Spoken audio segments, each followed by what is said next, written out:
Chicken गुनिया का रूहानी इलाज। अऊज़ु बिल्लाहि मिनश्शैतानिर रजीम, बिस्मिल्लाहिर्रहमानिर रहीम।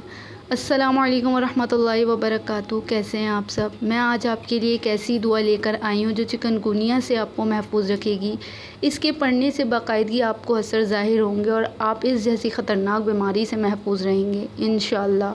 चलें तो चलते हैं वीडियो की तरफ और मैं आपको इसके बारे में बताती हूँ। अगर आप मेरे चैनल पर नए हैं तो मेरे चैनल को लाइक, कमेंट, शेयर, सब्सक्राइब करें ताकि मैं अच्छी वीडियो ला सकूँ।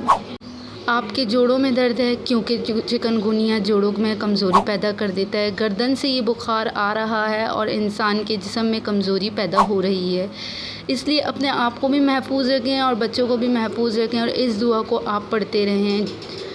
या मुहैमिनो या मुहैमिनो या मुहैमिनो 29 बार रोज़ाना पढ़ें। 30 बार भी नहीं, आपने ना 28 बार पढ़ना है, 29 बार पढ़ना है। इसको भी एक वक्त बना लें।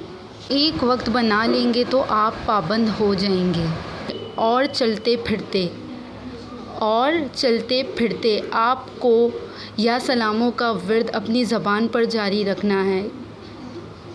या सलामों पढ़ने से आपकी तकलीफ़, आपका बुखार सब दूर हो जाएगा। ये बहुत ख़तरनाक वबा है। इस वबा से बचने के लिए आपने ये सब कुछ पढ़ना है। इंशाअल्लाह ताला आपको असर ज़ाहिर होंगे और आप इस जैसी वबा से बच सकेंगे। जज़ाकल्लाह। वीडियो पसंद आए तो लाइक, शेयर, कमेंट, सब्सक्राइब करें और सवाब की नीयत से शेयर करें।